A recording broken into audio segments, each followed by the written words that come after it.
Okay, welcome everyone to the Lancaster City Council meeting. Roll call, please. Council Member, Agency Director, Authority Member Molly. Present. Mann. I am present. Underwood Jacobs. Present. Vice Mayor, Vice Chairman Christ. Present. Mayor Chairman Paris. We have a quorum. Move to excuse the mayor. Second that. We have a motion, a second. All in favor signify by saying aye. Aye. Motion carries unanimously. We have the invocation today by Chaplain Wade Little. He's a retired fire department chaplain from 129. Wade?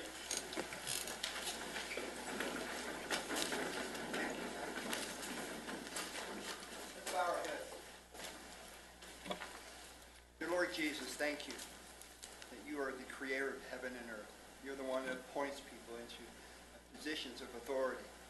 Lord, we bring to you our request, Lord, that you would bless the city of Lancaster, bless the council, bless our mayor, our vice mayor, Lord, as they make policies. Lord, I pray you just bless, make a special blessing on our armed forces. Lord, keeping them safe. I pray for those who have made that, their loved ones have made that sacrifice. Lord, you bring peace upon them. Lord, I also pray for our law enforcement officers in our city, Lord, to keep them protected, Lord, and for our firefighters and EMS as they go out and stabilize and to put out fires and protect property, that you would just bless them and keep them safe. Lord, just bless all our families in this community. Lord, help us to humble ourselves, Lord, that knowing that you're the one that gives wisdom and guidance. I pray that especially for our council here tonight, Lord, for our president and those who are in power of our national, Lord, and our states and all those who are in authority, that you would bring blessings upon America and that you would just guide it, Lord. Help us to never forget. I pray these things in your holy name. Amen. Amen. Raj, will you do the pledge for us, please? Right over your hand, please. I pledge allegiance to the flag of the United States of America and to the republic for which it stands, one nation, under God, indivisible, with liberty and justice for all.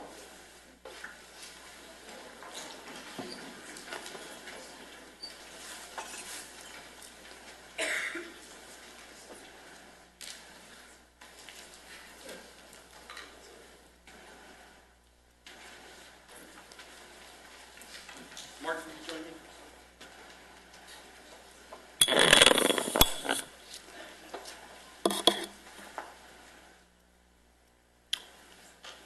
You want to do this? Sure.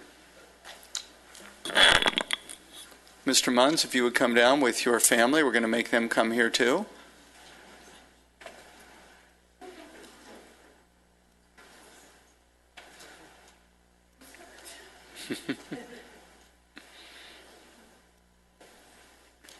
Congratulations.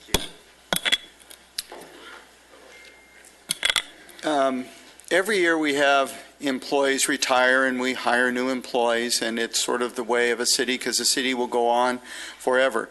But every once in a while, we can't let that pass without truly acknowledging someone. Dan Muntz is retiring from the city, has retired 2 weeks ago. He said his family said they're waiting for him to get his next job now. He was here 36 years with the city of Lancaster.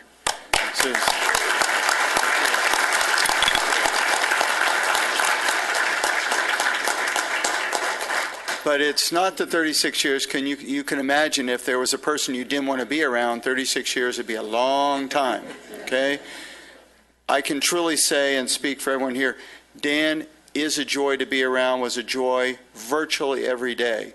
He provided leadership, mentorship. He was at every event. He did his job well. He did it with class. He made sure he gave the extra mile each and every time. He truly served the citizens of Lancaster for 36 years. It was actually sad. I was tearing up when we had a little cake for him because I can't imagine City Hall without Dan. I've been here a while, and a lot of these folks have too. And There's no one that's worked at the city of Lancaster that's worked without Dan Muntz being in the city of Lancaster. I'm going to cry now, I think. Fortunately, we have his son who still works for us, Jason, so they'll still be part of the family here. But I don't know the public knows what great service they got out of Dan for 36 years.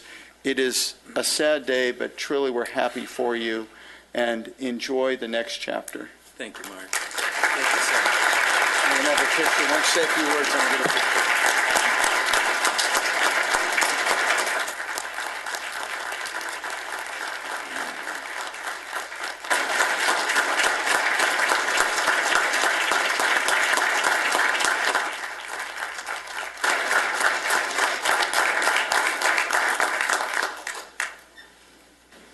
I am completely overwhelmed. Thank you very much for the kind words, Mark. I have to say that this 36 years portion of my life has been even though it was attributed to the city of Lancaster in a public position, personally it was a labor of love and joy. That's how a person does it for that long. And believing in the direction of the city and the role that city government has for our community, and the outstanding and brilliant, bright leadership that I've experienced through my whole career here. I've seen a lot of changes you can only imagine. And I think the city of Lancaster has never been a better place to call home than it is right now. And I just want to say thank you for allowing me, City Council, and all of my staff and coworkers and leaders that you gave me the opportunity to serve. So thank you very much.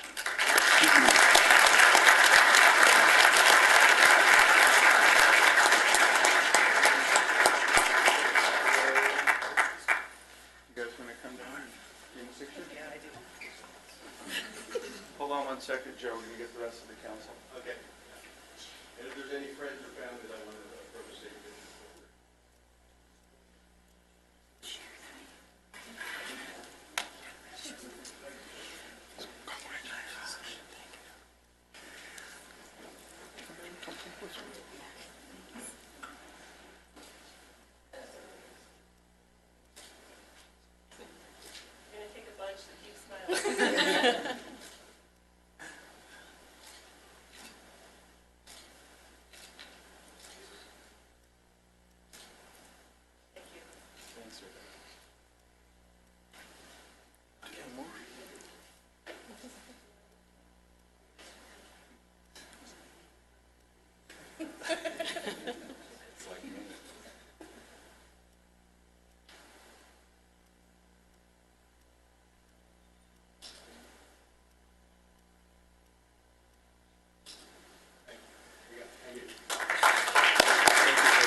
To put that in perspective, the city is celebrating its 40th year. This year, he's been here for 36 of those years. So that's pretty good. Could I have the participants in the air show? Rhonda, will you do this?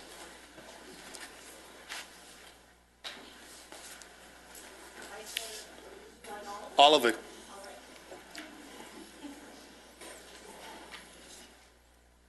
You want to introduce everyone?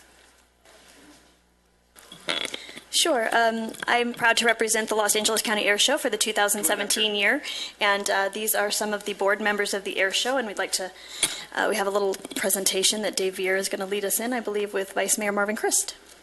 David? Well, good afternoon. We had the opportunity at our last board meeting with the high school district to recognize a couple of the recipients of the LA County Air Show. But before we recognize them, I'd also like to take a moment just to thank the city of Lancaster, for being an ongoing sponsor and partner that we've been able to work with over the last number of years. And honestly, it'd be very difficult to bring the air show and the caliber of the air show that's been brought forward over the last couple of years without the support from the city. So, City of Lancaster, thank you so much for being a partner over these number of years.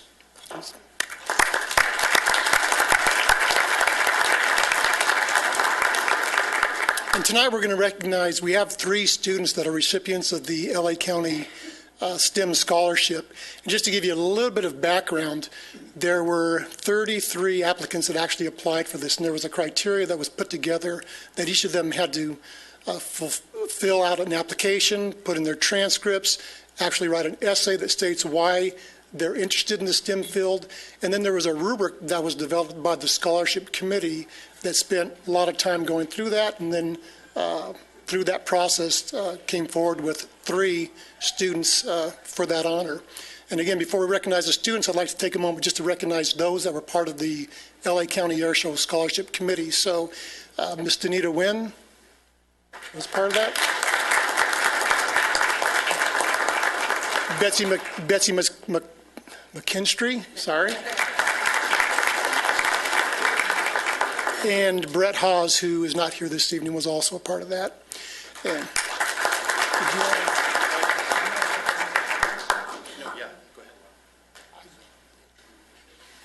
we've already recognized them at the high school district, so the city wanted to do that. Did you want to go ahead and do the checks again? Sure. Yeah, we'll go ahead and do that. You want to talk about the present of money? That's what we're going to do right now. I love this part.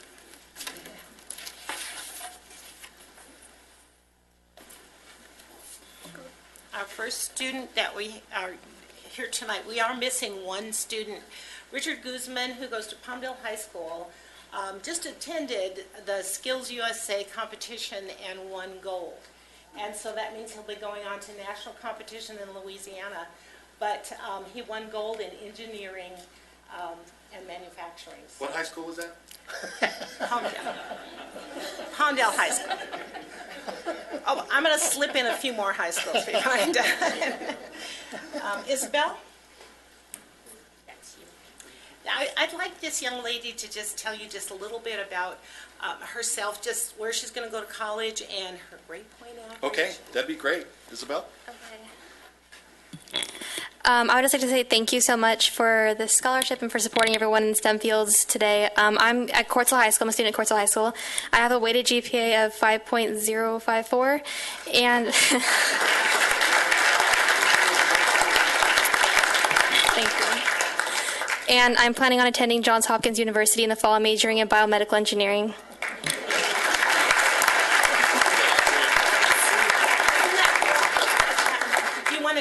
On behalf of the city, thank you very much. Very impressive. You doubled my GPA.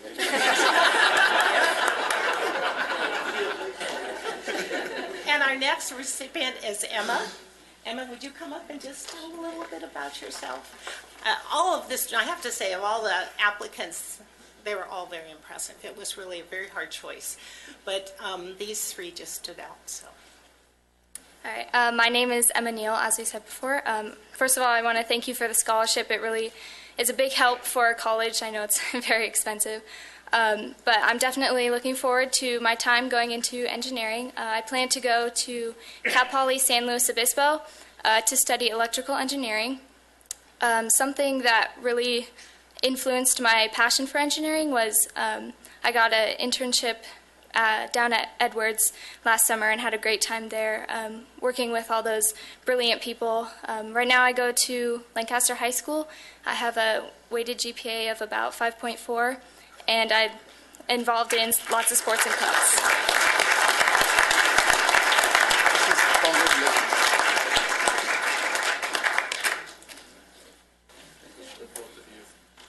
Janita, I'm going to give you this. Thank you. We're doing that right now. Stand right here. If we can get the council and everyone behind.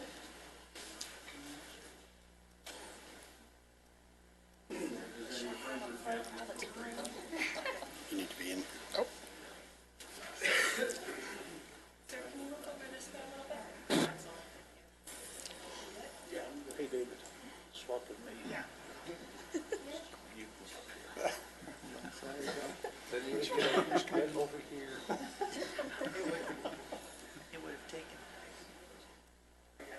Everybody look here, please.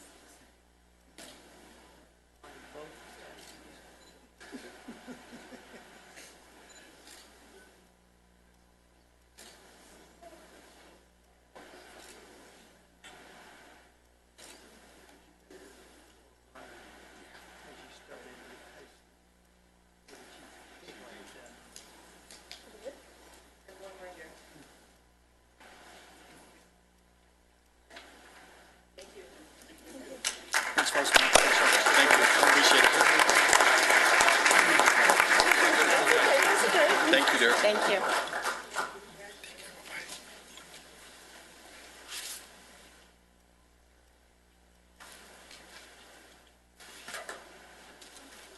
Lisa, will you join us? And your whole team. I'm going to let you explain what we're doing, and then I'll give you the certificate. I'm going to let one of my team members Okay. explain this time. Latrice.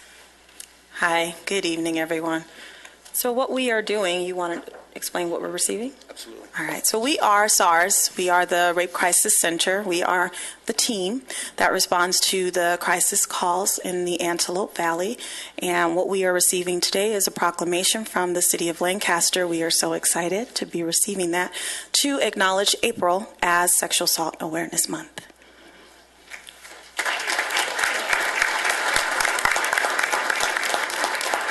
So congratulations on behalf of the city of Lancaster.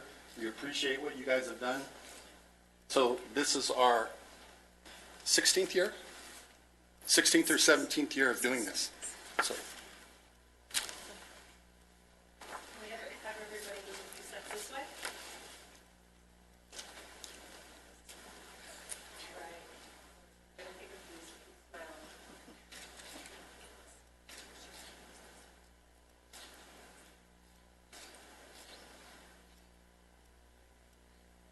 thank you. Thank you, guys.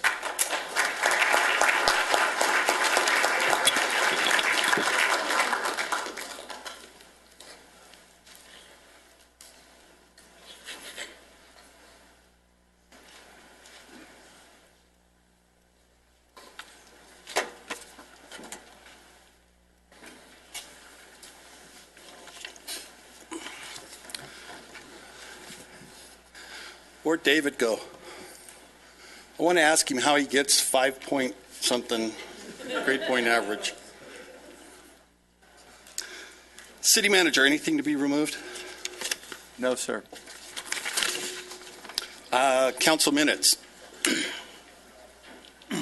Need a motion and a second for the. Can we take those concurrently, both them, or do we have to do separately? They can be taken concurrently. Okay, so I'll move that we approve the minutes from the City Council Successor Agency Financing Power Authority regular meeting, March 28th, and approve the California Choice Energy Authority special meeting of March 28th as well. I'll second. We have a motion and a second. Let's vote. Motion passes unanimously. The consent calendar, I think, Raj, you need to pull it from CC 10. We need to pull CC 6. So do I accuse now, or? No. And CC 2. So I'm going to do it a little different. Maria?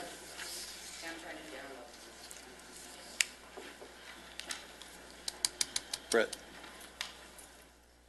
I had the attachment downloaded on here, but somehow it went off, so I was trying to re-download it. Because there were some things on there that I saw that were an outrageous amount for some claims, like the police party vehicle or something was like in the thousands of dollars for a claim. I'd like to know why that is.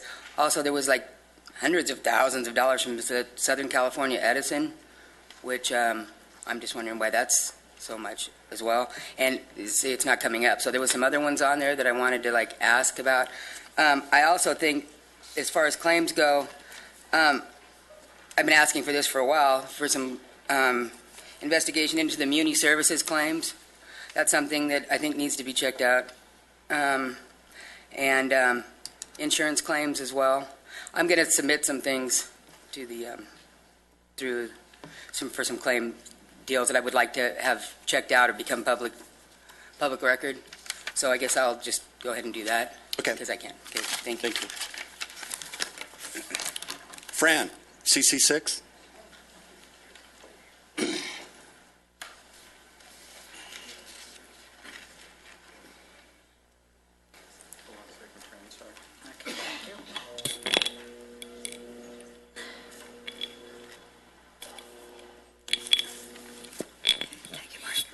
Good evening, Vice Mayor and Chris, council members, ladies and gentlemen, staff. My name is Fran Saras. I just I'm not sure what I'm going to be saying is on 6. I was just wondering, I know what it says here as far as functions as predatory animal control. I know what that means, but my question was going to be, since we're going to be doing that, is the animal shelter on I going to be enlarged in any way, or for if they do get these extra animals or dogs and cats and so forth in there? Is there anything for that purpose? I don't believe that's the case, Fran. I think that they're taking them to the facility in Palmdale now. Okay, all right. That's what I wasn't sure, so I thought I'd just ask anyway. Thank you very much. Thank you. Okay, I need a motion for CC1 through CC9. So moved. Second that. We have a motion and a second to approve CC1 through CC9 as currently comprised. Let's vote. Motion passes unanimously. Raj, you need to go for CC10. Yes, I have to recuse myself because my family business is closer to this particular area. Thank you.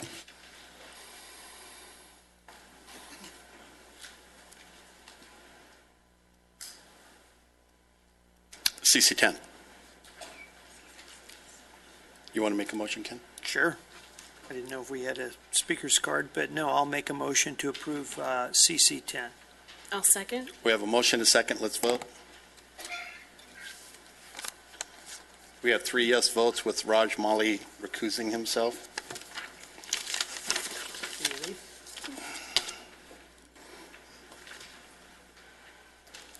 NB1. I need to recuse myself due to the proximity of California Vacant Trust to the property. Okay. Vern, I don't think we have any speaker cards on this. Ken?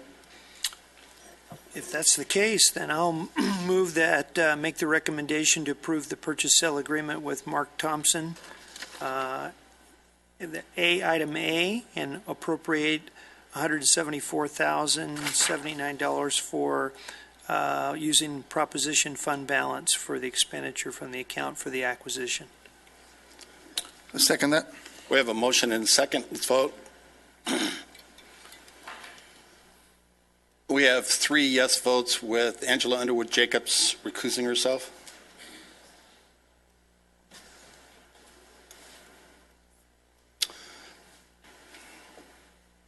NB2? Angela? Are you doing NB2? Okay. Mr. Vice Mayor, members of the Council, the Planning Commission, and Criminal Justice Commission, it is my pleasure tonight to introduce Angela Riley, who started with us about a year ago in this particular task. She is the Executive Director of the Boulevard Group and Destination Lancaster, and has actually had a pretty interesting job. She actually works for 2 board-driven organizations, and it was a big step for her this time last year, and I think she's done a very good job. I'm quite proud of her. Tonight we also have a couple of members of those boards. We have Ron Emard, who's been with us since the beginning on Destination Lancaster, and he's done a good job. I think most people know Ron. But we also have Mike Reese here tonight. Mike has kind of paid the ultimate compliment to the downtown. Originally he leased a space and had a startup business, Boulevard Flooring, and he had done so well down there, he went ahead and he bought a building twice as big as the space that he originally leased in, and he just told me tonight his business is doing very well. So that's the kind of commitment we like from businesses. So, Angela? Good evening, Council, and thank you, Vern, for the introduction. So about the same time last year, Council challenged Boulevard Association and Destination Lancaster to come up with metrics or measurables to quantify kind of our contribution to the community. So the board heard that request and gladly agreed and decided that it was beneficial for us to come up with measurable, impactful goals moving forward. So this presentation is actually about the 2017-18 goals and metrics. Destination Lancaster and the Boulevard Association are both benefit improvement districts, which can be defined as districts who assess themselves a tax for the purpose of progressing the needs and kind of objectives of the organization. So I am the shared executive director for two distinct organizations who actually share complementary missions. And those missions are to promote regional tourism and increase economic vitality. Phone to cooperate there. So tourism is actually very important on a local level, which I'll share as the slides progress, but it's also very important on a national scale. U.S. travel reports actually tells us that 1 in 9 jobs can be attributed to tourism, and 2.1 trillion in economic benefits, 150 million in tax benefits. Those are really large and important numbers. But all of that makes the most sense to me when it boils down to what it impacts my own pocketbook. So the same report actually tells us that if it were not for tourism, we'd all each be spending an additional $1,200 in taxes a year. And that's certainly after tax season money that I'm comfortable saving. There's this phenomenon in economic development called the virtuous cycle of tourism. And it helps to create jobs, brings new money to the community, adds generated prosperity. And I'm going to use Destination Lancaster as the example of that catalyst for propelling job creation, bringing new money, and adding prosperity. So Destination Lancaster assesses itself a transient occupancy tax or hotel tax, and that tax then gets reinvested in tourism, and then that generates interest in the region, which then generates additional visitor spending, and then adds jobs and generates additional tax revenue, and that money then gets reinvested into tourism, and the cycle continues with creating jobs and interest and tax revenue, et cetera. So you can see how the cycle continues and it becomes virtuous, and how Destination Lancaster then becomes the catalyst for some of that economic change and impact. Okay, so what about those 2017-18 goals and metrics that the Council challenged us to come up with? Well, both organizations actually had strategic planning sessions where we invited industry professionals to help guide those decisions. And for Destination Lancaster, we invited Dan Goldies, who is the tourism leader out of San Francisco. And for the Boulevard Association, we invited Lonnie Lott, who leads the effort in Arizona, and is a 20-year veteran. So for Destination Lancaster, we came up with 3 objectives moving into the next year, which are to generate positive economic impact for the city through increased visitor stays. There are 2 metrics that we identified underneath that particular goal. The first is measuring transient occupancy tax, or that TOT tax I mentioned before. Now we subscribe to market benchmarking tools that help us forecast marketing data month over month and year over year, so we have those figures regularly. The second metric that we established under that goal is engaging in an economic impact study where we'll further examine the effect of tourism on the region. The second objective that we identified is to develop positive relationships.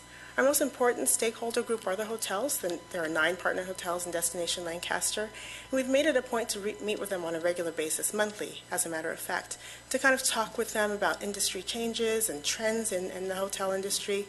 And those conversations actually led to the 3 goals and the metrics that we've identified here for you today. The second group that we want to continue to communicate with are our tourism partners like the Jet Hawk Stadium, the Fairgrounds, Chamber of Commerce, Cat House, etc., who all have a shared mission of promoting tourism in the region.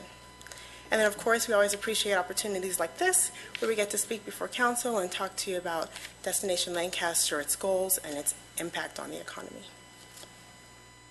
The third goal that we identified is running an effective business. And for Destination Lancaster, we've been in existence for 4 years. We're coming up on our 5th year, kind of sunset anniversary. And so for us, renewing the district is of utmost importance to us. We've actually began having conversations with the hotels that we partner with about their interest in renewing the district And all of them have said that they're very interested in renewing the district, not just for the 5 years that's required, but for an additional 5 years to total 10 years. So that speaks volumes of how interested they are and how they think this particular industry is valuable for the hotels. They want to extend it an additional 5 years to make 10.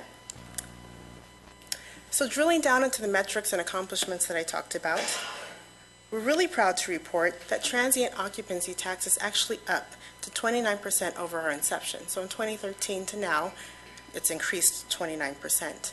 Average daily rate is up 10%, and Lancaster is being seen in a new light.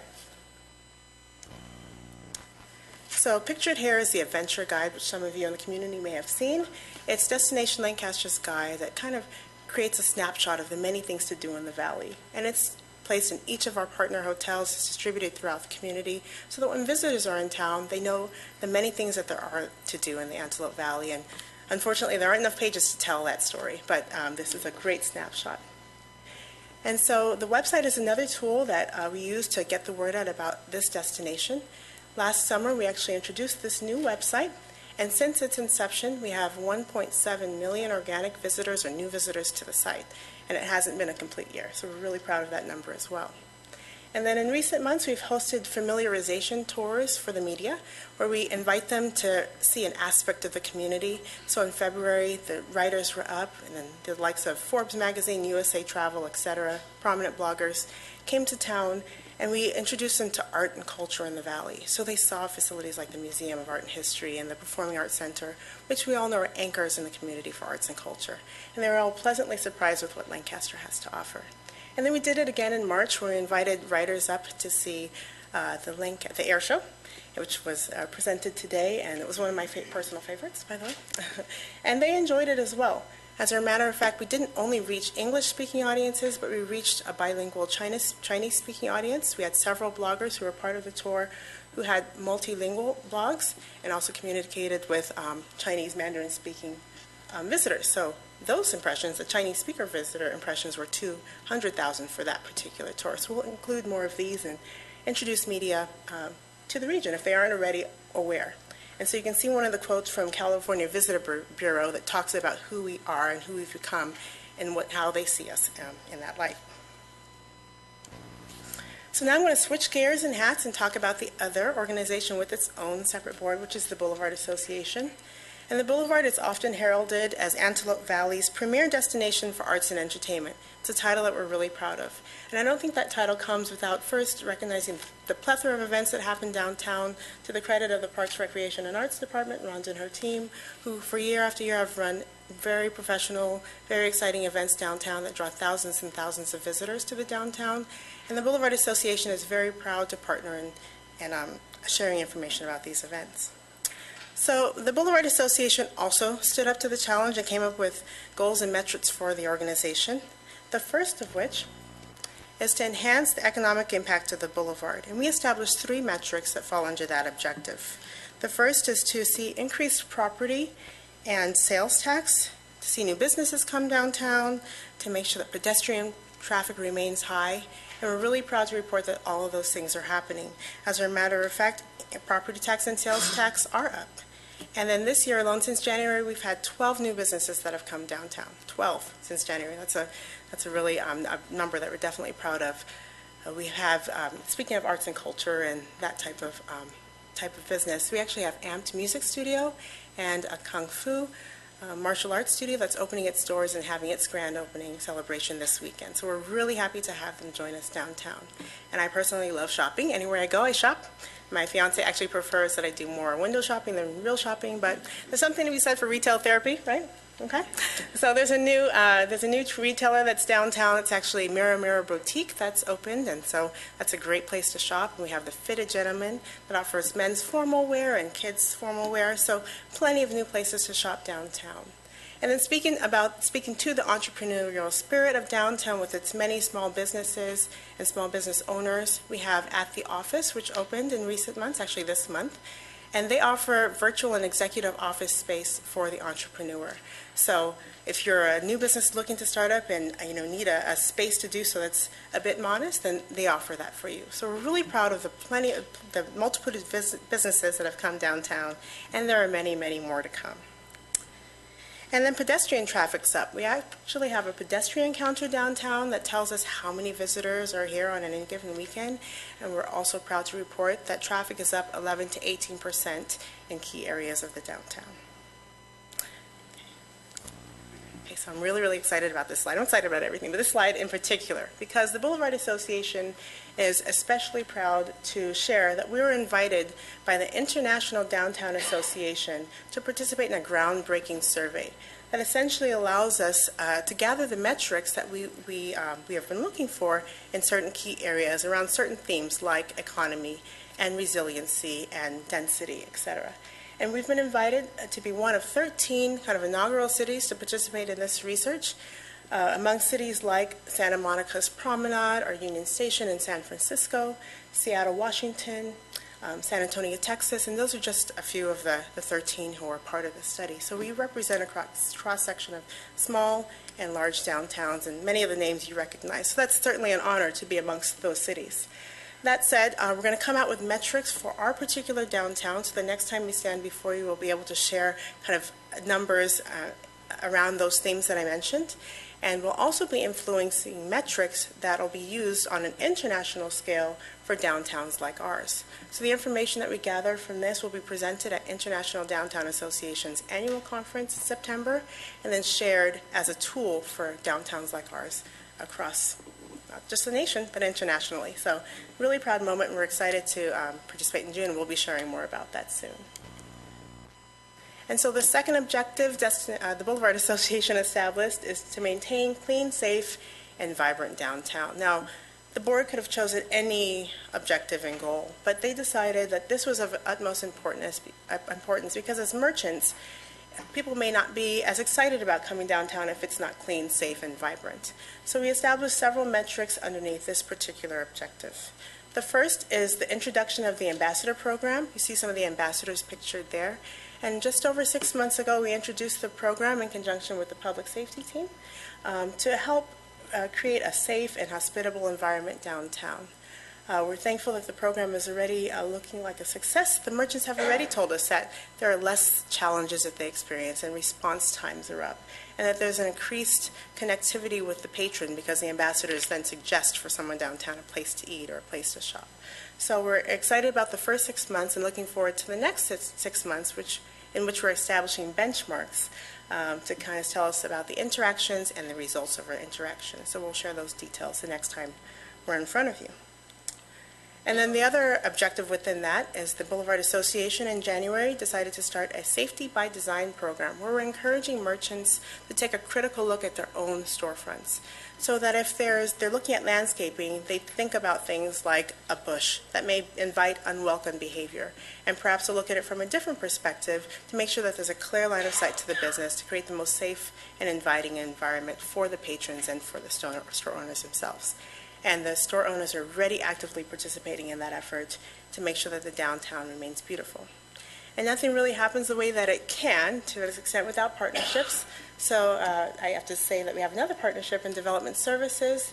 Thank you to Jeff Hogan and his team, and Gabe Navarez, who's one of his supervisors, who's also now on our board. I'm really happy about that. And they've been doing excellent work at maintaining the downtown. I'll just give one example. So there's no lack of sun in the Antelope Valley, and the sun beats down, and it dulls our light poles and whatnot. And you may not notice, but they're extremely gorgeous now, and that's because their team goes out there on any given day and polishes them up, so they look like new. And if it weren't for small changes like that compiled, you wouldn't feel the feeling you get when you get downtown, that it's beautiful and safe. So thank you to your team.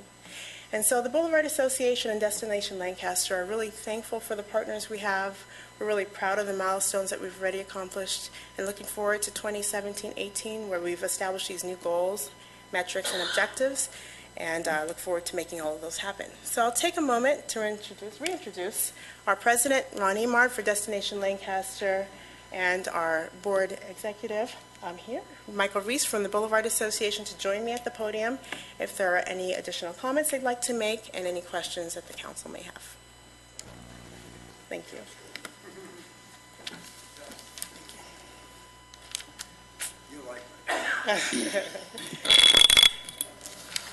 Obviously, to be successful, you need an Angela.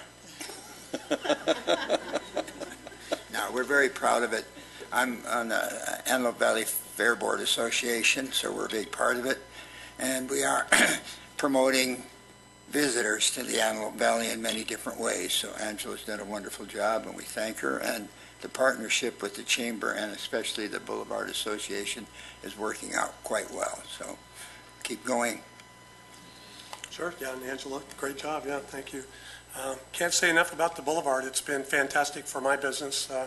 As Vern was nice to say, we've started with basically nothing. In 5 years, we've purchased our own building, and our business has grown exponentially, and I'd have to say it's attributed to this fantastic Boulevard and the great job everybody's done. So, my goal and our goal is to keep this Boulevard vibrant and bring people down here. I can't tell you how many of my customers are excited to go shopping and looking around and go to the movies and go to a show and have a meal. And so it's really been a fantastic thing for my business. So thank you for everybody, and let's keep it going. Yeah, it's been great. Thank you. Any additional questions? Any questions? Yeah, I just had a statement. You mentioned the 13 other cities earlier. I find it very impressive that some of those that you mentioned are coastal cities. So to have our desert community amongst those, because a lot of times people associate entertainment with coastal cities, and here we are, the city of Lancaster, in that list. Very nice. So thank you guys. I'll share one story. Last year was my first year at the International Downtown Association. So there were a plethora of speakers, and I was in one session, and one of the keynote speakers actually used the Boulevard as an example of a downtown well done. So, I was there, and I'm kind of learning about International Downtown Association, but they know about us, which was a proud moment. So I probably yelled inappropriately, and it wasn't the right moment, but I did it anyways. Anyhow, it was a proud moment to know that they know about us, and so I think they found that we're a fitting community for this study. I have a question for all three of you. What can the city do to help you? Continue to support and renew what we're doing. 4 years ago, almost 5, it was a meeting or two with some of the hotels. Now they're participating and helping us and bringing us the information and actually making it work. So the due diligence of the originals, Luis and the guys, and Angela took over, and we just continue to need the support, which works both ways for us. Yeah, and I think to continue to keep the Boulevard vibrant, and it's the jewel from what I see, of the Antelope Valley, and if we can keep the businesses coming down here and opening new places, and continue to do the clean and safe things that we do down here, people will love to come down here, and I'm finding that more and more as the years have gone. And the last 5 years I've been here, it's improved tremendously, and I think people are really feeling it. They're wanting to come down here and spend time on the Boulevard. So let's just keep going and keep it going, yeah. Sure. How are you going to adjust your metrics when new medical mainstream comes in? Well, I think we find that going through strategic planning sessions every now and again help refocus our efforts. And as times change and, kind of the community changes, we need to take a look at that. So we'll have strategic planning sessions on a regular basis. Great. Thank you, guys. Appreciate it.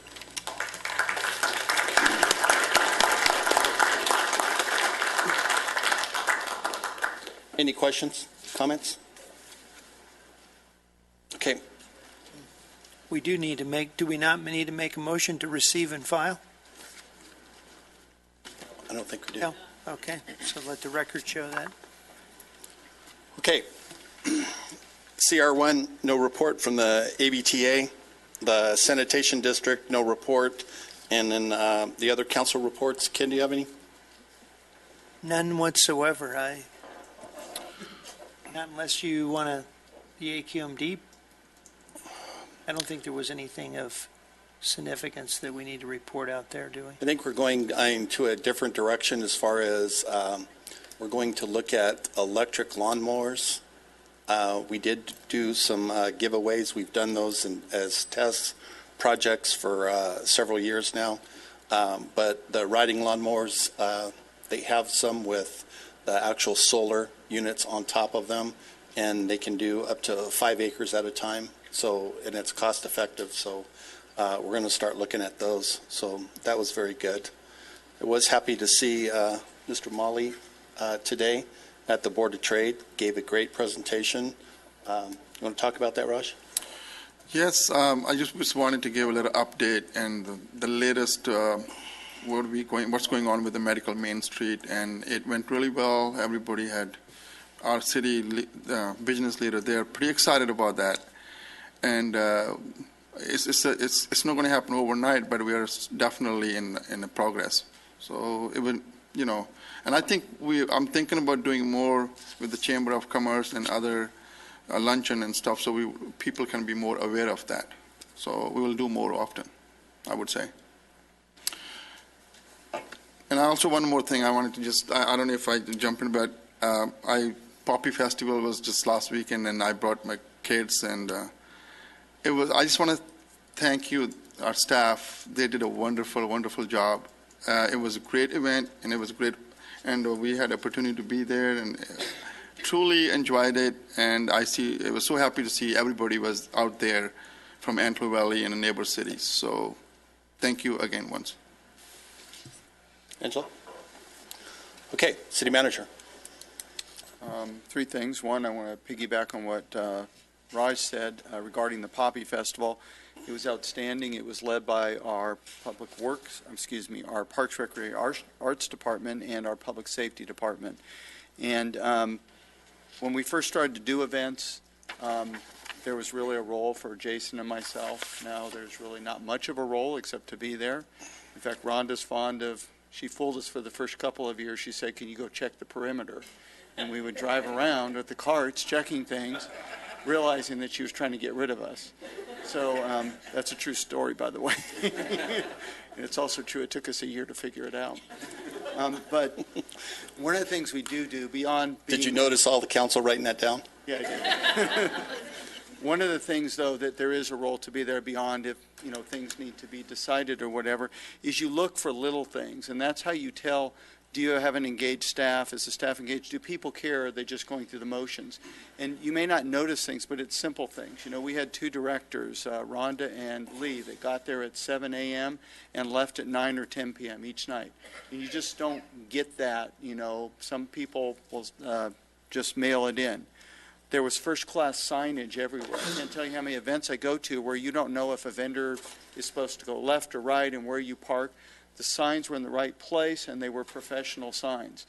We depend a lot on our sponsors, and our sponsors were treated first class in the hospitality suite, from the people being attentive to them, to the food being hot, to everything along those lines. Watching staff, I can't tell you how many staff will bowl each other over almost to help an elderly person or a disabled person, drive them around or help them with something. It's even something as simple as our staff, even though they know the lawn's going to be beat up, they spent a lot of time beforehand, under Ramon Gallo, making sure that the lawn looked beautiful. And those are the kind of things that you notice, because that shows you that people care and they're engaged. And they could very easily not do those things and you may not notice. So kudos to the staff for an outstanding event. It was just probably my favorite one that we've had in 26 years. And we did not check the perimeter. We were inside the entire time. Number 2, I know this is one of Vice Mayor Chris' favorite subject. I'm going to ask Mr. Hogan to give a brief report on some of the results of our roundabout, our first roundabout. Yeah, I wanted to talk a little bit about the success of our first roundabout on Challenger and Avenue L. One of the things Angela was talking about was measuring success by a metric. So we have some great statistics or metrics on this.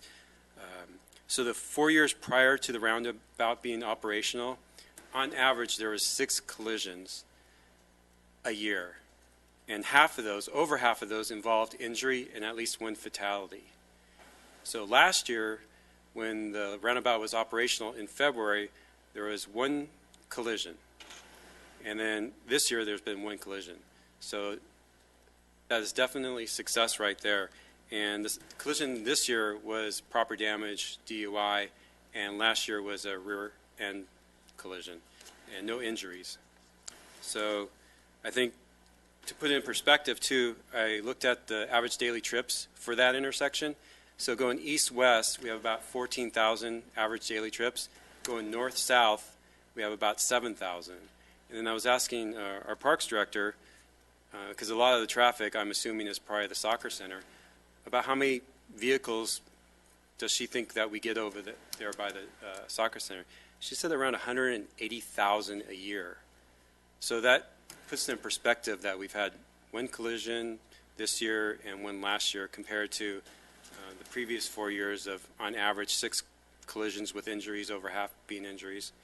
So I think that's a great success story for the city of Lancaster, and with the direction of the city council, direction of getting staff to design and construct the roundabout, I think it's a great story. And we'll keep you posted in the next several years to see if that continues, which I'm sure it will.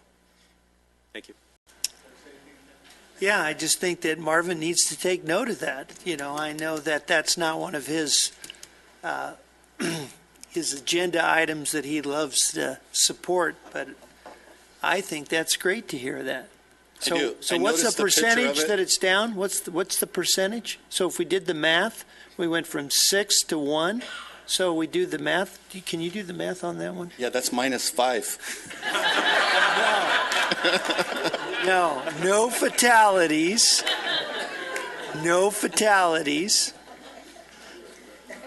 I did notice 12. on the Outlook, a picture of it in the Outlook, and there was cars all around the outside. Is that from the other collisions? He's being a smart aleck. That was when we were doing the ribbon cutting, I Mark, think. help or me out. something. Moving on, we have one more announcement, sir. I have a question.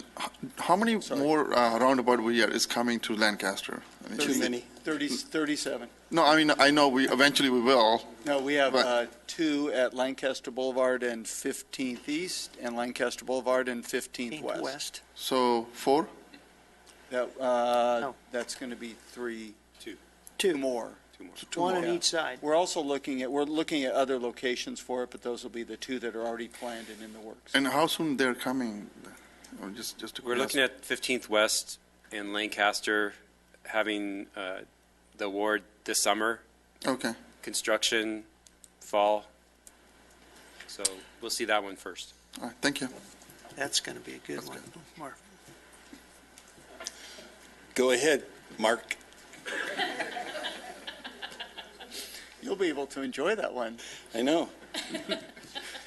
The last one, we had the honor, and I really commend Mr. DeRico for pushing this and organizing this, of awarding the key to the city to our district attorney, Steve Franklin. We have a short video on that, but it was really moving to watch both the family, and council was there, and Vice Mayor Chris was there, to watch his family and all of his coworkers and how much that meant to him and to the coworkers. And we sometimes forget how important the district attorney's office is in keeping our community safe. We talk a lot about the city and a lot about the sheriff's department, but district attorney has an extraordinarily difficult job, and this was a well-earned award. So we have a short video.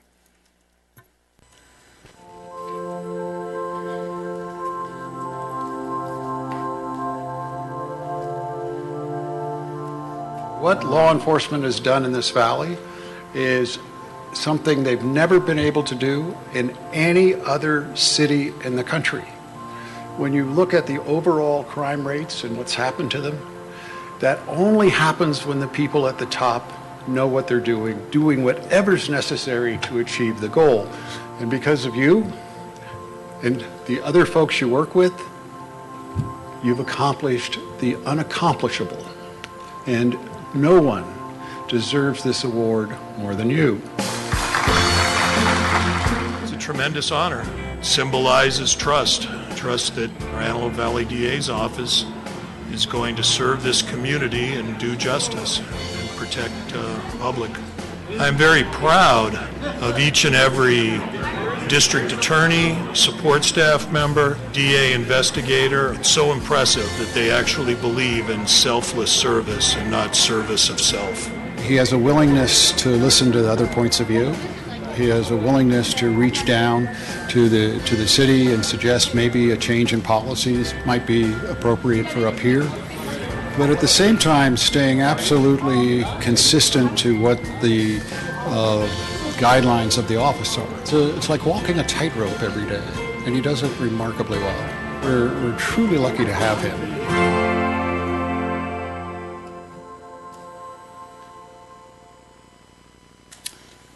And I think it's important to note that the City of Palmdale council people, the City of Palmdale captain was there along with our captain. So it was both cities got together, and it's a viewpoint from both cities, not just one. So thank you, Lee. City Clerk. This is the time to address the council, agency, and authority on non-agendized matters. Speaker cards can be found on the back table of the council chambers. Individual speakers are limited to 3 minutes each. State law prohibits the city council from taking action on items not on the agenda, and your matter may be referred to the city manager. Thank you. I see we have several cards on the business at 10th Street West. If you guys want to collectively have one person speak, I'll give you far more time so one person can speak. I'll call you later so you guys can discuss it, but just something to think about. Maria.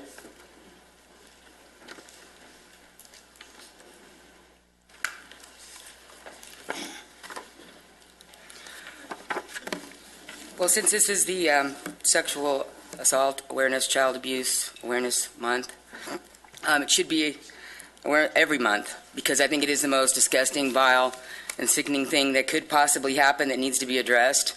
Assault on children, let alone elderly, veterans, anybody. Sexual assault, I believe, is the worst that there is. I know I only have 3 minutes, so I'm going to try as quickly as possible to just highlight some reasons why this is happening, why I feel I'm amazed at why none of this has ever been done anything about.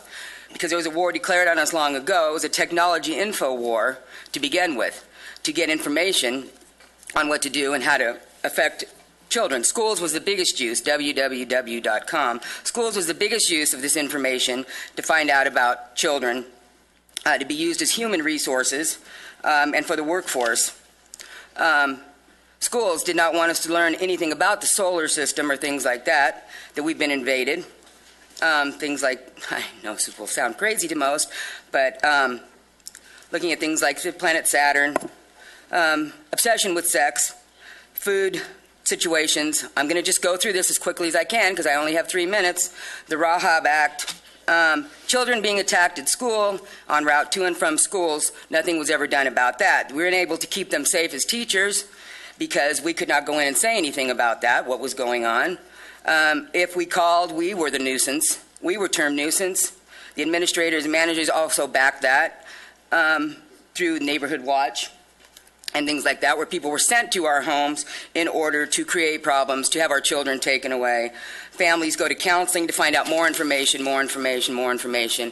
Also, business licenses. It's another problem. Sex trafficking, child care licenses, church licenses, vehicles, storages, human trafficking, transportation, schools. AB 1193 was something else that was supposed to be put on all traffic areas like bus depots, train stations, things like that, which never were posted anywhere. Instead, what they post is, if you're having problems with your children, would you like to send them to this school or that school so that we can teach them how to not be a problem? Proposition 47, the Wobblers, if you want to look at the, youth programs put out by the city and the police department to get kids involved to commit crimes so that they would be liable for the real crimes. Also, hotels and motels where there's sex trafficking going on like you wouldn't believe. But we can't call and make reports on that either because otherwise we're the ones that goes to jail. At the churches, assaults, hypnotism, Planned Parenthood, using youth for child abduction. Also, applications at colleges, the criminal justice system, which is something else that we can, the DOJ and all that, special ed, intellectual property ownership. All these are horrible crimes on children. Thank you. So did you guys want to do that, have one person speak? Come on up.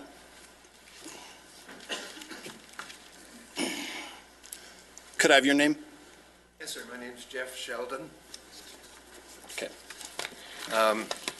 Thank you for hearing us. As you know, there's commercial construction going on at the corner of 10th Street West and Avenue K.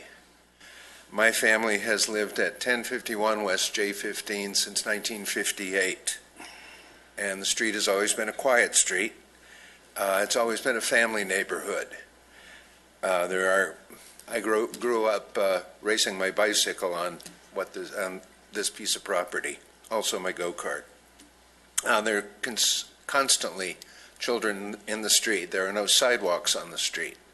People play basketball, they skate, they bicycle. They enjoy themselves. At the west end of J15, there's a sign posted saying no outlet, and another one saying trucks over 3 tons are prohibited. We understand that this is going to become a mini mall, and that the businesses will include food service and potentially alcohol service. We also understand that the trucks bringing supplies to these businesses will be using J15, as will the customers of those businesses. We have concerns about that. We live on a quiet residential street. I think that our children will be in danger from... You don't have a time limit. Thank you. Our children will be endangered because of the trucks, because of the customers, because of the increased traffic. Our real estate values will plummet. Nobody wants to live on the driveway of a commercial property. We have some alternatives that I hope you will consider. There could be entrances on both 10th Street West and Avenue K into the mall.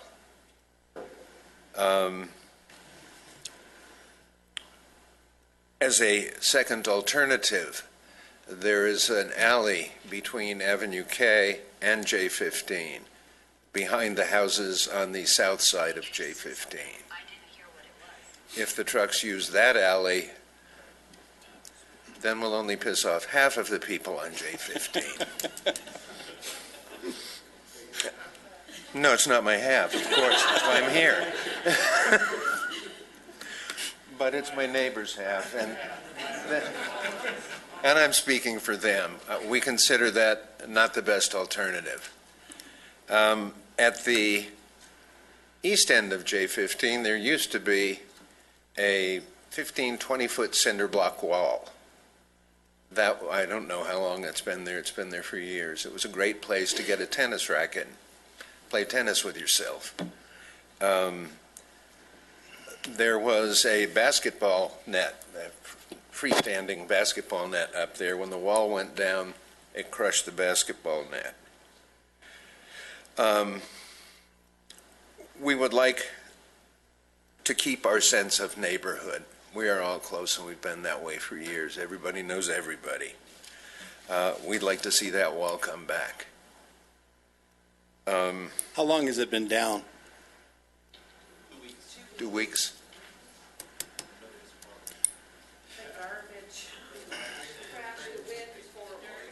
Yeah, the wind blows down the street and stacks the garbage up against the temporary fence there.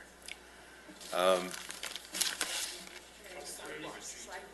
mentioned we have no sidewalks, so if people are walking down the street, they're in the street. Okay, let's see if we can fix this. Mark? Yeah, first I'm going to say, thank you for those concerns. The residents have some very valid concerns, and we've been working with not just the residents, but the property owner to see if we can fix those, and there's certain things we may be able to do. One, make sure that it's prohibited as a cut-through so that cars can't use J8 to avoid K and 10th West, which is what we don't want. Another one would be because I think the center is going to be an amenity. I would probably argue about the property value thing. I think the center will definitely be an amenity to the entire neighborhood, but maybe prohibited so it's just pedestrian traffic. The other thing we could do is look at delivery restrictions, both in terms of we are looking at delivery restrictions both in terms of location and times of day. But you have our word that we will work with the residents there and the owner to make sure it does not change the character of the neighborhood beyond the fact that there will be a shopping center there. Right. But the concerns are valid and they need to be addressed, and we need to address them. And they are addressable. Who's going to be his liaison? He's going to start with Jeff Hogan, and then Jeff will work through if it has to go to the developer and such, then Jeff will be the point of contact, and you can see Jeff right after the meeting. Beautiful. If you don't get satisfaction from them, then give us a call, one of the council people, and then we'll make sure those two aren't out on the perimeter somewhere. Thank you for your time. I appreciate it. Thank you. I am regretting sharing that story, by the way.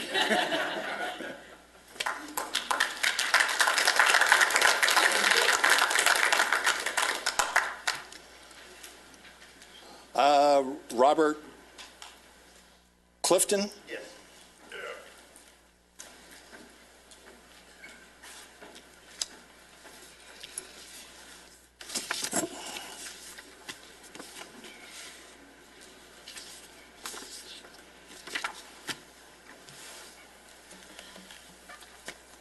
Welcome. Well, good evening, council members. I have one question before I get started. May I have your name, sir? Can you address the council? Oh, I'm sorry. I apologize. I'm doing a school project. Okay. And it's for AVC College. I'm majoring in family and child education. Mm-hmm. One of my questions is about the homeless in the city, and it's based on what is y'all doing about it. I've been living out here for going into my 17th year. And I have stayed at the shelter over there on Yucker. And during the course of this time, I noticed that Bacon Field over there hasn't been used for nothing over the last 15 years, which I think is a lot of room for housing and tending something for the people that's scattered about. Because at the time I was staying there, you had to be in line by 2 o'clock. If you weren't in line by 2 o'clock, you couldn't get in there and get a couch. A cot. And then that means you have to be wandering around the streets. That's where we see a lot of these young people or people that have issues in their life wandering around. And is there a way that some funding can be set aside to build something over there for them? That's what we're trying to do. That's what we are trying to do. We're trying to look at every method in which we can get more funding into the Antelope Valley through LASA, through other organizations, to make sure that they take care of the homeless. We're currently being underserved. With the new propositions that passed, we should be receiving more money from the county. It's just it's not for lack of trying, because I think that the city of Lancaster did try to do something. We put an initiative on there to fund it. It did not pass. So what we're trying to do is look other avenues for the homeless, which we'll continue to do. So I hope I answered your question, but your question is broad, and it boils down to money. If we find the money, then we'll try and take care of the problem. Okay. The reason it came to my attention, it's been on my attention for a long time. It was just based upon me having this project per se, and as I thought about what I would address the council with, that was one of the subjects that was on my mind for quite a few years, because it's been a long time, and I'm talking about, you could probably get most of the people that's in the shelter that's staying there to help clear the field and work with the project, which saves some labor time. I'm quite sure. Is that me saying bye? Okay, thank you. Thank you, sir. All right. Okay, I'm going to kill this name, so Arnold Ranga? That was close. Okay. Good afternoon. Tell me how bad I did. My name is Arnold Okay. Gamga. Ganga. My handwriting is not that good. That's okay. It's I'm a student at Antelope Valley College in Amakadon Political Science class. If you allow me first, I would like to have the gentleman's name from the Planning Commission and the Criminal Justice Commission. Those are the only name I don't have on the panel. okay. Yeah, Mr. Jim Vos. I'm sorry? It's the last name is Vos, first name's Jim. V like Victor, O like Oscar, S like Sam, E like Edward. Boss. And sir? And Sheldon Carter, Criminal Justice Commission. Shelby Carter.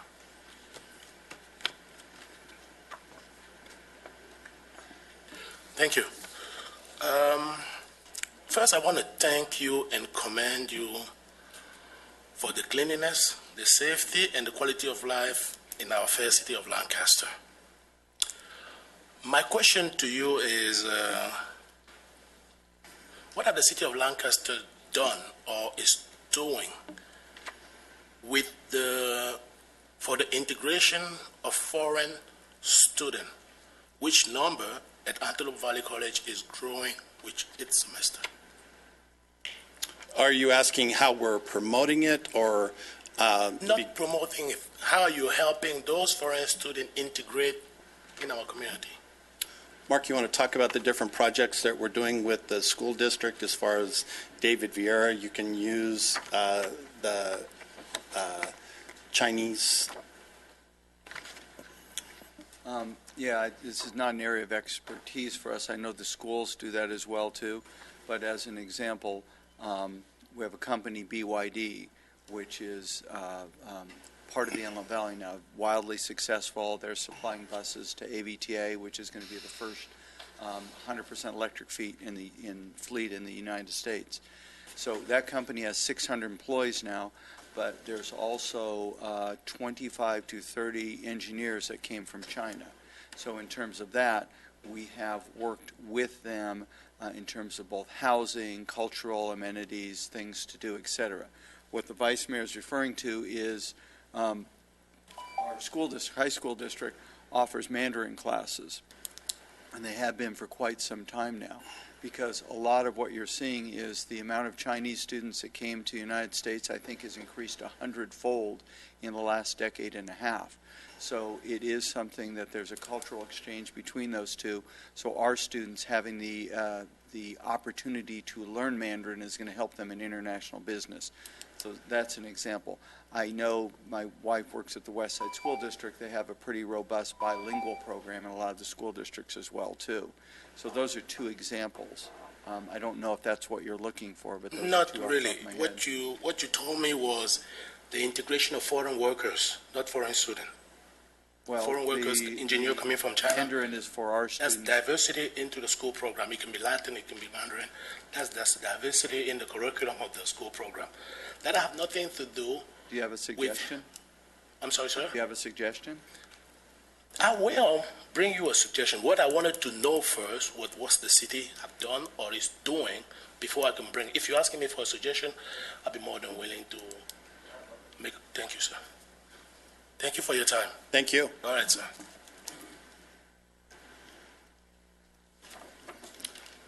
Jose.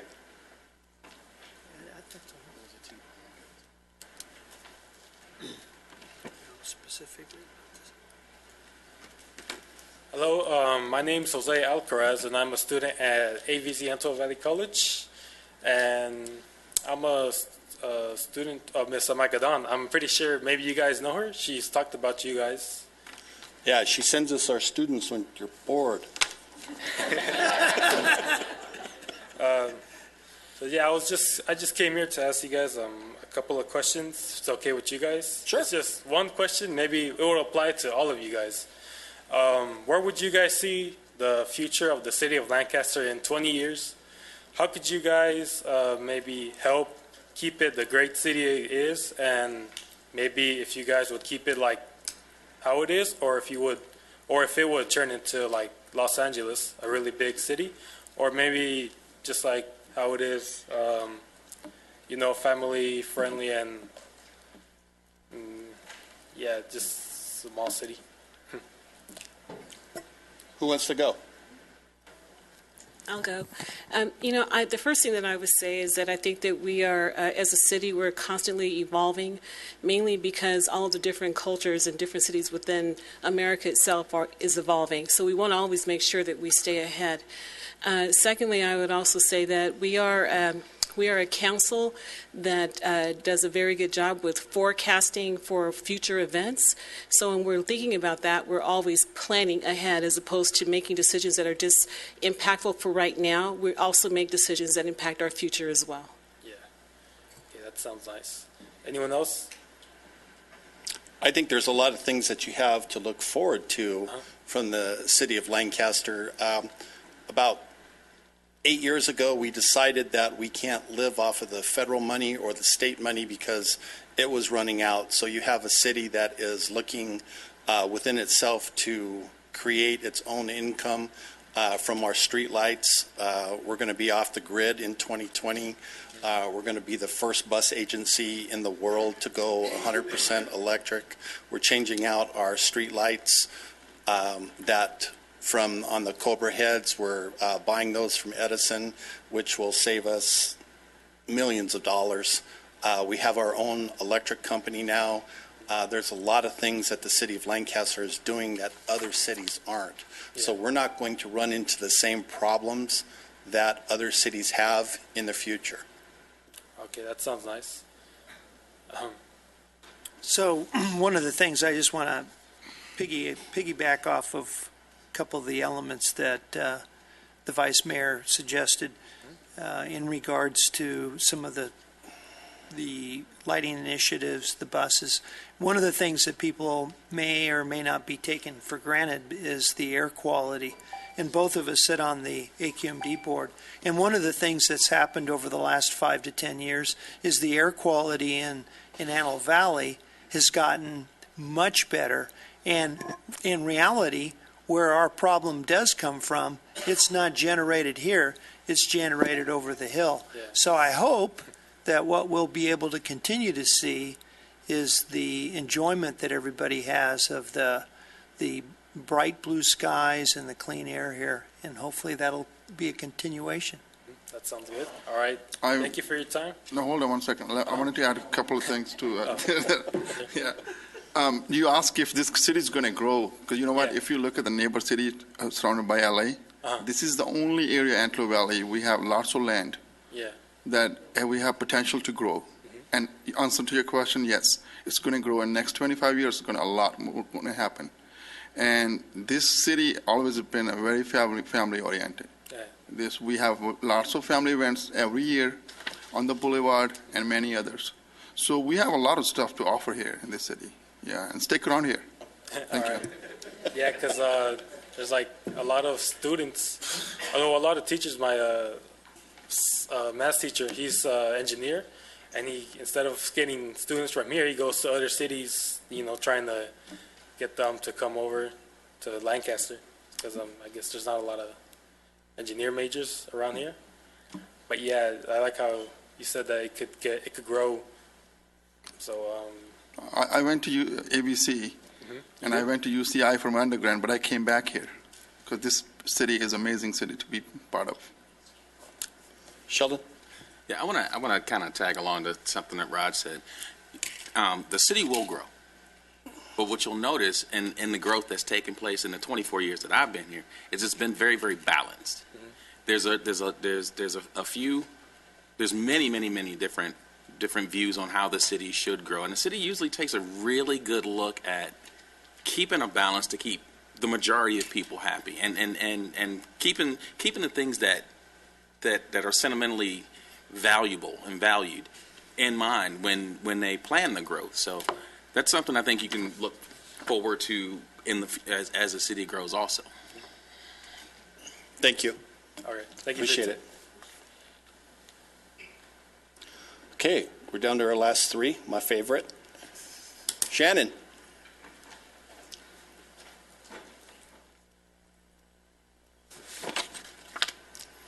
Good evening, City Council members. I just want to start by saying I really miss my mayor. I thought I was going to be able to see him tonight. I wanted to bring up a couple of things. Number one, on J8, I live on 50th Street West and Avenue J. There's a lot of street racing that goes on over there. And there's actually, right, if you were to go on J8 and 50th right now, you would see that there's been motorcycles that have been making figure eights right in the street. The rubbers, the imprints are there. Now, I love cars. I love them. But as you know, there's a prison over there, probation, animal shelter, all that. But there's this strip of street that's like, I don't want to implicate myself in anything, but that street right there is really good for testing out a stock car, whatever the case is. And my suggestion is this. I want to make this as brief as possible.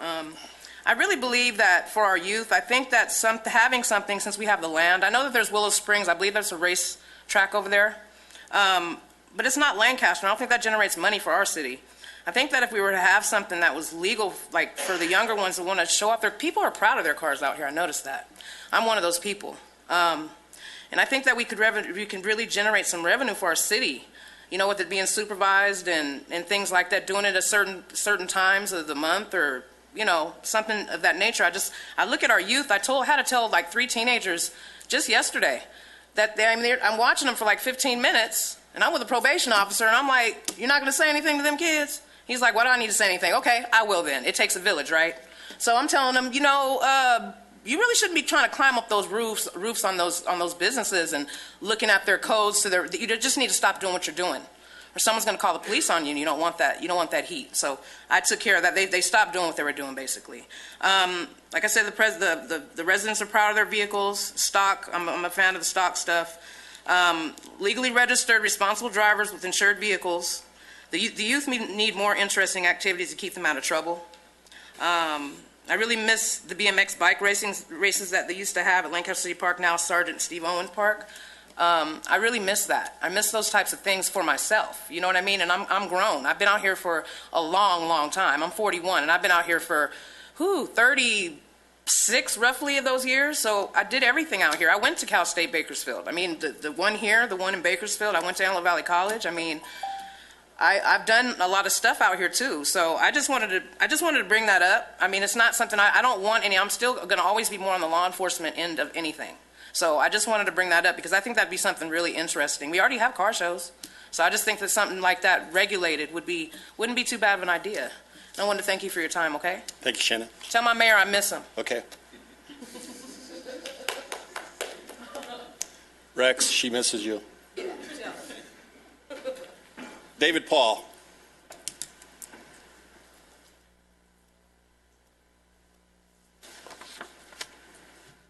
Mr. Vice Mayor and Council, good evening.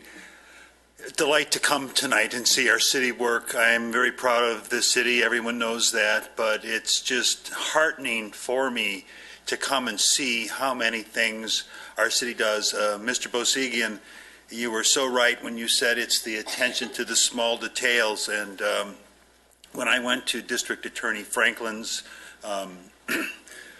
Key to the City presentation, the flags are a little crooked, and I was impressed with the staff's attention to getting those flags to stand up straight. And it's those little things that really matter. I see them all the time. So, you know, I love the delight of things that work. And one last thing, if you watch Spectrum News, Steve Roldan, he has the pet segment, and he holds up these 2 little beautiful kittens and says, who doesn't love kittens? And I smiled for about an hour. So thank you for what you do. This is a great city. Everybody made excellent comments about what we do here, and it's a joy to come and see how well everything works. Thank you.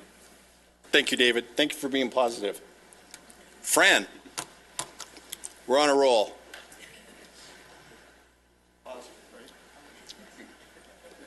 Say nice things, Fran. Okay. Good evening again. Yes, I love the city too. Very much. Oh. No, it's going to be good. No, since I've been here, 19 years, and I've seen the little part of this city, the boulevard cleanup, and I've seen a lot of growth, and and I've seen a lot of the people that live here that are enjoying their life here. But I wanted to thank the Public Works, City Maintenance, Planning Department, and planning staff, and all those people in those departments. I wanted to thank them because they put in the crosswalk stripings along Jackman and the flashing stoplight, and is working because I noticed the traffic is slowed down somewhat, and now I can cross the street without having to be run over. But also, oh, I know what I was going to say. Last time, a month ago, I guess was the last meeting we had, you brought up the fact of made in Lancaster. I'm sure you already thought of it, but I'm bringing it up anyway. If you're going to use that term, it should be made in Lancaster, California, because there are other Lancasters throughout the United States. Let's see. Basically, that's all I have. I just wanted to thank you, and thank you for all your help and what you do for us as the seniors. And God bless you all. And we're going, our building is coming through. We should start building, I think, in June, something like that. Good. Thank you, Fran. Thank you for what you do. Council comments. Raj? I'm good. I just wanted to say thank you for the Poppy Festival, but I already did that, so I'm good. Mr. Vos? You'll be seeing a proposed ordinance coming your way. I'm not sure if it's next meeting or the meeting after, on agricultural grazing within the city limits and the prohibition of that activity on property that, particularly the grazing of sheep. As you know, when the sheep eat the vegetation down to dirt, it creates the opportunity for dust-blown wind, or wind-blown dust, I should say. So the commission is proactive on that and is making a recommendation to you. So hopefully you'll consider it positively. Oh, absolutely. We did send a letter out to the supervisor from the AVAQMD that makes that suggestion that they no longer give out county permits because they wander around out there and do everything. Sheldon. I just wanted to make a comment about the progress that the teen court has been making, and the powerful and impactful results that they're seeing with the truancy levels and the interest that more schools are having and wanting to expand. Mr. DeRico gave a pretty enlightening overview of what was going on, and I personally look forward to seeing more with that and possibly getting more involved. Thank you. Angela? Mr. Mann? No, I just think that, again, Raj bringing up the Poppy Festival, it was feedback that I received was both Saturday and Sunday was spectacular. I had friends and family communicate with me and said that they think it was probably one of the best Poppy Festivals. So thank you, Rhonda, and your team. And thanks for sending Mark around the perimeter. That's a good idea. We made a good note of that. So I wondered why, when he gave Marvin and I a tour, why he headed straight out to the perimeter. He must be really good at that. So he knew the way. Yeah, he did. Mr. Cozy, do you have anything? Like to tell the world that we will have our annual Fire Service Day festivities May 6th from 10 o'clock until 5 o'clock at Fire Station 129 in Lancaster. The address is 42110 6th Street West. And we will be showcasing all the fire department activities, demonstrations, apparatus, as well as food and different retail things that people can buy. So we welcome the entire public to come out and join us for a day of fun at Fire Station 129. Great family event. Great family event. Captain Weber. Just one thing.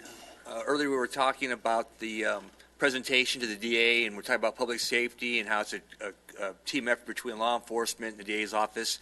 I don't want to forget our friends from fire, because they do a tremendous amount of work keeping the public safe, and we always talk about crime rates and that kind of stuff, and they often get left out of the things. So I want to say thank you, sir. Okay, thank you guys. Rhonda, great job on the Poppy Festival. Great job keeping Mark out of there. Rhonda also, and Jason.